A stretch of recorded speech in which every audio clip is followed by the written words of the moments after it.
Hi everyone, thanks for joining me. It was about 2 years ago, in fact September 2017, I did a video on my submarine builds that I'd completed up to that point. And in that video I said that when the mojo was flagging that I turned to submarine kits because of their ease of construction and their ease of painting in order to try and get the mojo fired up again, and that's what I did this time. I got a couple of submarine kits and I've managed to put them together, and then that gave me the mojo to do the tank that I've just done, the M48, Israeli M48. So as you can see, the first one is USS San Francisco 1/700 scale by Hobby Boss. SSN711. I don't know whether I've done this submarine type before, obviously under a different name. I may have done, I'm not sure. So that's the box art, as you can see, £4.50, so quite a cheap kit. I'll just flip the box over because that's where the instructions are. So there's the instructions. As you can see, not many parts at all. In fact, including the base 1, 2, 3, 4, 5, 6, 7, 8 and then 9, because you have a choice between these two, 10 for the propeller. Over this side we've got the call out for the parts, and we've got the decals shown on their sheet there. So I'll get the kit and we'll see how it turned out. So here she is. The build was just straightforward, went together really nicely, and the paintwork, as you can see, is very basic. Lower red hull and then a black upper surface and a bit of bronze or whatever for the propeller. Once that was all painted, I just clear coated it, put the decals on, sealed those in, and then I did a bit of weathering with the Tamiya weathering sticks that you can get, like the pastels in the tray. Really like the base on this one. The earlier versions, I think, of the 1/700 scale kits didn't have such quite didn't have quite such a good base for them, and I much prefer this one, and the text for the sub there in scale is very good. So that's the first one, and I'll show you the second one that I built. So here it is, Russian Navy Typhoon class, again £4.50, 1/700 scale from Hobby Boss. This is the class, I believe, that the Red October film was modelled on. So I quite enjoyed building this because of that film. If I just show you the back again, we can see again the easy construction. So there it is. You got the dive planes, and you got a choice of those. So that's one.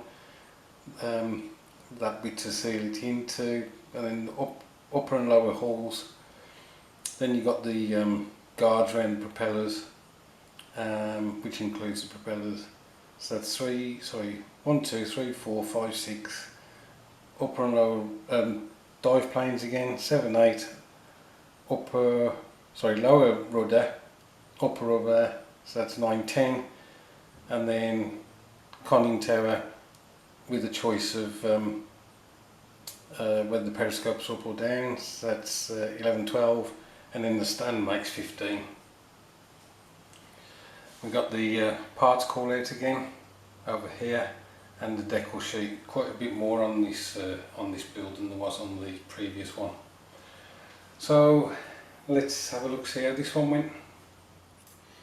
So here it is. The paintwork on this is a bit more complicated because this white stripe isn't a decal, it's you have to paint that on.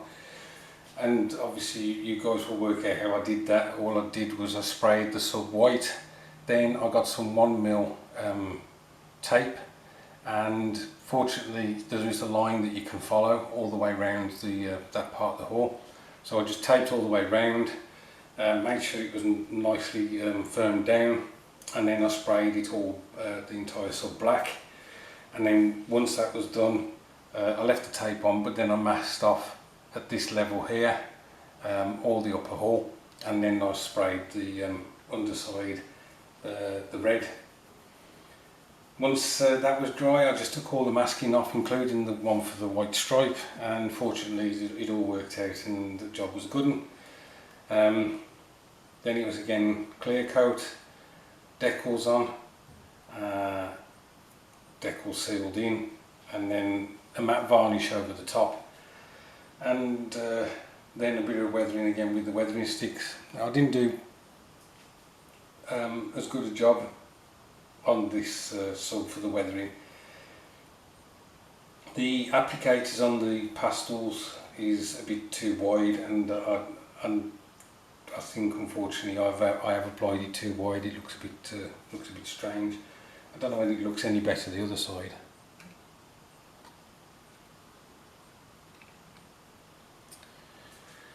Not certain. But no problems with the build. I'd say the most difficult thing was getting that white stripe sorted out, and it really did bring the Mojo back to a reasonable level where I could consider starting some other kits.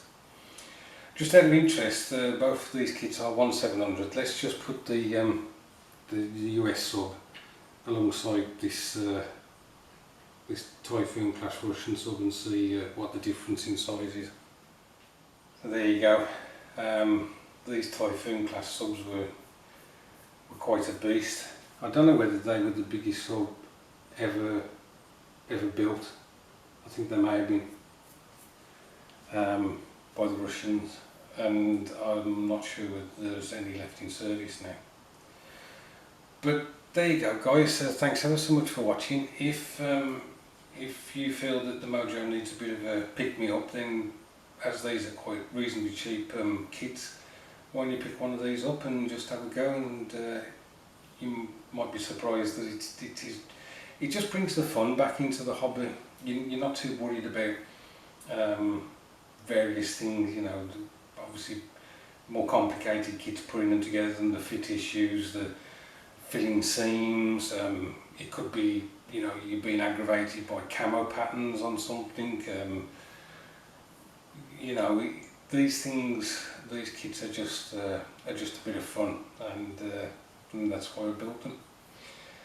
So I hope all your builds are going okay. I hope you're getting some bench time, and I'll catch up with you soon.